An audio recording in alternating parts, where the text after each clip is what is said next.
अगर आपकी पत्नी का बाहर कहीं अफेयर चल रहा है, उनका कोई बॉयफ्रेंड है, या वो कहीं हुकअप कल्चर में शामिल है, या किसी सीक्रेट मीटिंग में वो गलती कर कर आई है, जहां पर गलती उनकी है, मजा बॉयफ्रेंड ने लिया है, लेकिन पिताजी आप बन जाए।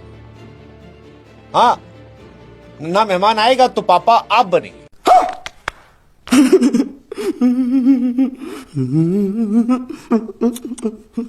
और इससे पहले कि आपका दिमाग सकपकाए और सोचे भाई साहब ये क्या बकवास है, तो भाई साहब ये बकवास नहीं है, ये फिल्मी कहानी नहीं है, ये वो सच है जो आपके साथ हो सकता है, मेरे साथ हो सकता है, या किसी के साथ भी हो सकता है।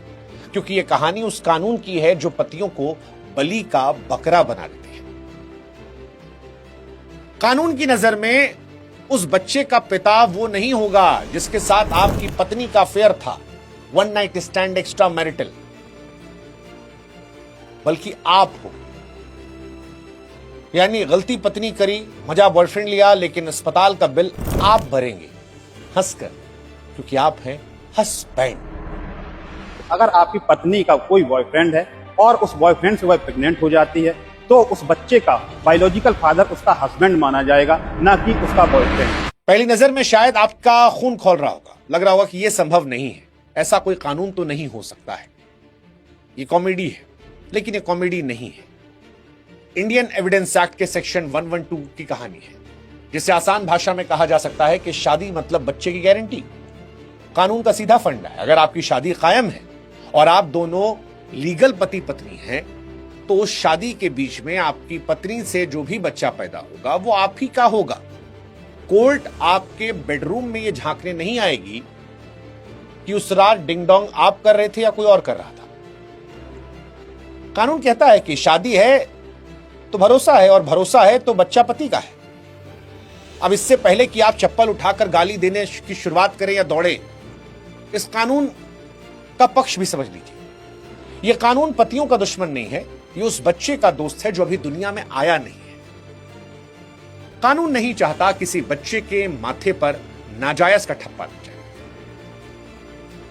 मतलब सोच कर देखिए कि अगर हर पति शक करने लगे, जो कि पति ऑलरेडी बहुत करते हैं, खास तौर पर छोटे शहरों में तो बहुत ज्यादा करते हैं, अब थोड़ा कम हुआ होगा, पहले जमाने में तो बहुत ज्यादा था। हर घर में डीएनए टेस्ट शुरू हो जाएगा।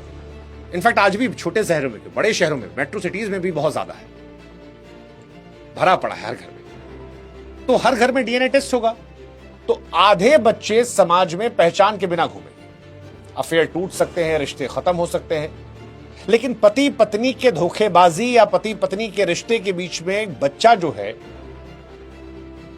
वो अपनी जिंदगी बर्बाद नहीं कर सकता। इसीलिए कानून कहता है कि बच्चे की इज्जत और भविष्य बचाने के लिए किसी ना किसी को जिम्मेदारी लेनी पड़ेगी, और वो जिम्मेदारी जो है वो डिफॉल्ट में पति की बन जाती है। सीधी भाषा में कहें तो बच्चे की इज्जत बचाने के लिए पति को बलि का बकरा बनाया जाता है। अब सवाल यह होगा कि पति क्या पूरी तरह फंस गया है? अगर पति को पता है कि उसका बच्चा नहीं है, क्या बचने कोई रास्ता नहीं है? नहीं, रास्ता है, लेकिन इतना पतला रास्ता है कि बड़ा मुश्किल वाला है। इसे कहते हैं नॉन एक्सेस। आपको कोर्ट में यह साबित करना होगा कि जिस वक्त यह बच्चा हुआ उस वक्त आपकी पत्नी आपकी पहुंच में नहीं थी। मतलब कोर्ट में यह काम नहीं चलेगा कि मुझे शक था कि उसका बॉयफ्रेंड, ये फर्जीवाड़ा कोर्ट में नहीं चलता। कोर्ट आपसे नहीं पूछेगा कि आप नाराज थे, रिश्ता खराब था। कोर्ट आपसे पूछेगी उस वक्त आप थे या नहीं थे, क्या आप महीनों से विदेश में थे, आप जेल में थे, किसी वजह से शारीरिक संबंध नहीं हो पाया। आपको जज साहब को साबित करना होगा कि यह आपका नहीं है।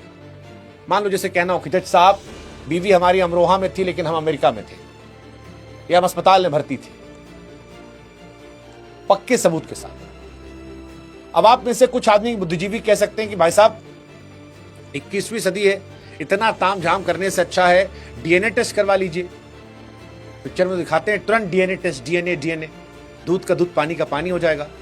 तो ये जो व्हाट्सएप फॉरवर्ड वाले बुद्धिजीवी हैं, इनको यहां झटका लग सकता है। भारतीय अदालतें डीएनए टेस्ट को हथियार के तौर पर नहीं देती है। सुप्रीम कोर्ट यह साफ कहता है कि डीएनए टेस्ट किसी की निजता पर हमला हो सकता है, और पति का सिर्फ शक दूर करने के लिए बच्चे की पूरी जिंदगी दांव पर नहीं लगाई जा सकती। अगर टेस्ट में बच्चा किसी और का निकला तो समाज उसे नाजायज कहेगा, उसकी पहचान पर दाग लेगा। इसलिए जब तक पति नॉन एक्सेस का मजबूत सबूत नहीं देता, डीएनए टेस्ट की अर्जी जो है वो रिजेक्ट कर दिया। भारत में डीएनए टेस्ट जो है सच बता सकता है, लेकिन सच हर बार कानून की प्राथमिकता नहीं होता। कई बार कानून की प्राथमिकता या कहीं अधिकतर उस बच्चे की सुरक्षा, उसका भविष्य होता है। कुल मिलाकर कहें तो कानून जो है वो आपके खिलाफ नहीं है, वो बस उस बच्चे का दोस्त है। वो चाहता है कि उस बच्चे का भविष्य जो है वो सुरक्षित रहे। और आपको शादी भी समझना पड़े। शादी भी एक ऐसा रिश्ता है जहां कई बार पत्नी की गलती भी पति की जिम्मेदारी बनेगी। जब तक शादी है तब तक बच्चा आपका है, जब तक आप ये साबित नहीं कर पाए। अब सवाल आपसे है, क्या बच्चे के भविष्य और उसकी गरिमा के लिए जो कानून बनाया गया है, ये पतियों के साथ क्या खुली नाइंसाफी नहीं है? ये सवाल बड़ा महत्वपूर्ण है और इसी सवाल के लिए हमने कमेंट सेक्शन जो है वो पूरा खोल रखा है। आइए अपनी विशेष टिप्पणियां कीजिए, बताइए। बच्चे को देखने का भी दो नजरिया हो सकता है। एक, अगर बच्चा झूठ में बड़ा होकर सुरक्षित रहे और सच में बड़ा होकर टूट जाए तो कानून को क्या चुनना चाहिए, सच या सुरक्षा? तो कमेंट में दिल खोल कर लिखिए और क्राइम बुक से भी जुड़ जाइएगा, ताकि ऐसी झन्नाटेदार, दिमाग घुमा देने वाली कानूनी सच्चाई, क्रिमिनल से कहानियां और क्राइम जगत की बहुत सारी बातें हम आप तक पहुंचाते रहें। लेकिन ये सवाल बड़ा महत्वपूर्ण है, जिससे शुरू हमने किया था कि गलती पत्नी करी, मजा कोई और लिया और सजा पति को। इसीलिए तो नहीं तो हस्बैंड नाम दिया गया था, हंस हंस के बैंड बजाएंगे, टिंग धड़क दिन धिंग। सवाल बड़ा महत्वपूर्ण है, लेकिन फिर कहानी वही है। कानून की नजर से देखिए, उसका क्या कसूर जो अभी दुनिया में आ रहा है? उसने तो कोई गलती नहीं की थी। तो कई बार साथ रहने पर केवल पुण्य नहीं, पाप भी माथे पाते हैं। हालांकि बच्चा कोई पाप नहीं है, बच्चा ईश्वर का आशीर्वाद है। अब इसके आगे आपको क्या करना है वो आप लोग आपस में बातचीत करके देख लीजिएगा। हमारी कहानी थी बताने की, जिम्मेदारी देने की, आगे कहानी आपकी।